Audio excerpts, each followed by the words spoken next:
We've got our own Travis Harmon-Smith out, getting a live look for us. Travis, what can you tell us, sir?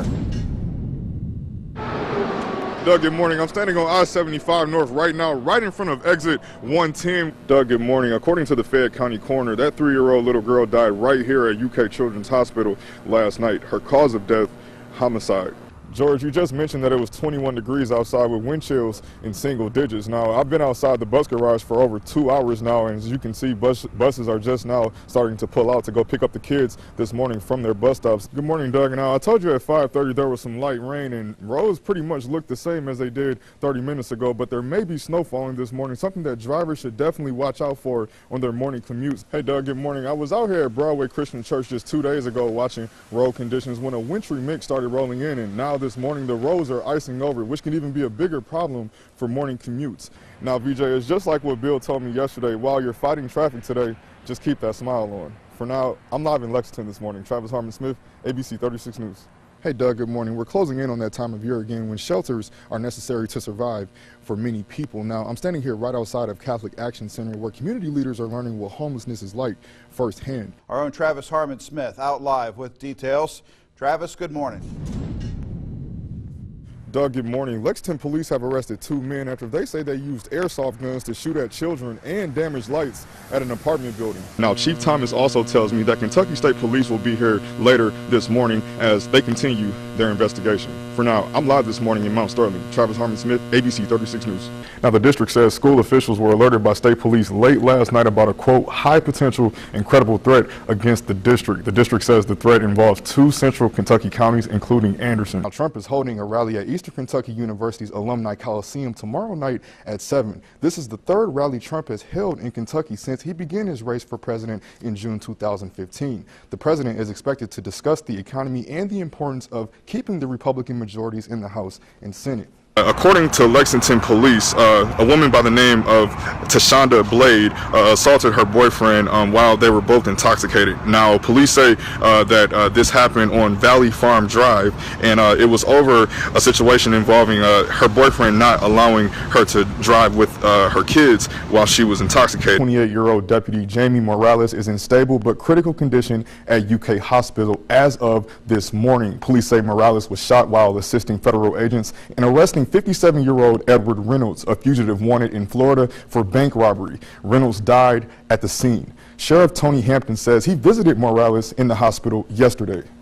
Okay, George, thank you. Last night, of course, election night, and Kentucky's 6th district got national attention as Democrats and Republicans battled for control of the House. In that race, a narrow victory for incumbent Andy Barr, defeating Amy McGrath by nearly 10,000 votes. Our own Travis Harmon-Smith talked to our political correspondent after the race and has a recap for us. Travis, good morning. Doug, good morning. Andy Barr managed to hold on to his House seat yesterday, but his role is set to change drastically when he returns to Congress in the next session. Republican incumbent Andy Barr's victory against Democrat Amy McGrath is the closest race Barr has had in his years in Congress. Nice to see you all. Barr narrowly winning while running a campaign much like his previous ones. That's according to UK political science professor and ABC 36 political correspondent Dr. Stephen Voss. Andy Barr ran a fairly conventional campaign, and hers was very unconventional and broke a lot of rules. First, Amy McGrath herself broke the rules. She didn't have political experience. She came from a different sort of background. The 2 very different campaigns drew a similar number of votes, with Barr winning by 3 points, 51 to 48, and just 9,738 votes. Dr. Voss says it was a close election, but not because of the candidates on the ballot. Andy Barr won, but very narrowly. And he shouldn't have had an election that was that close. It's not really Barr's fault. The problem is that it's a midterm year with a president who has very high unpopularity in terms of voters across the country. Democrats were very motivated to turn out to send him a message. That message of opposition ended up flipping the U.S. House, something Congressman Barr will find frustrating when he returns to Washington. There's a big difference in the House between being in the majority and being in the minority. you lose a lot of power. In the Senate, things aren't quite the same. Senators in the minority party have a decent amount of influence. They can, especially if they team up and use the filibuster to block bills. But the long-running story is that the people in the minority in the House of Representatives find it very frustrating. Her office's mission is to completely eliminate homelessness, but that starts with helping people survive the cold. But a plan was developed back in 2014, and basically what Lexington realized is in our city we are a very compassionate city, so that we have the ability to expand our shelter capacity so that absolutely no one has to be on the streets during these cold temperatures. With that in mind, her office set out to coordinate funding to expand Lexington shelters and create systems to get people indoors during winter nights.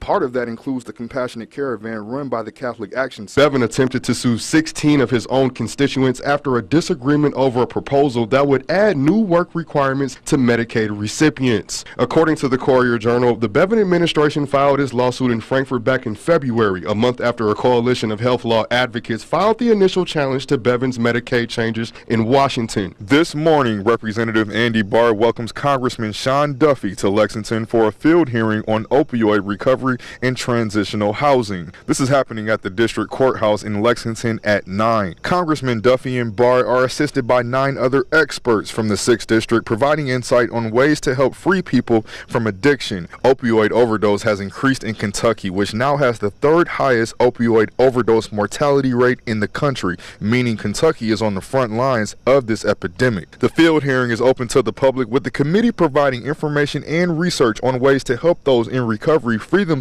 from addiction. Congressman Barr says this will give them, quote, a unique opportunity to gain further insight into the resources needed throughout our communities. The NFL season kicks off Thursday night with the Atlanta Falcons and the Philadelphia Eagles.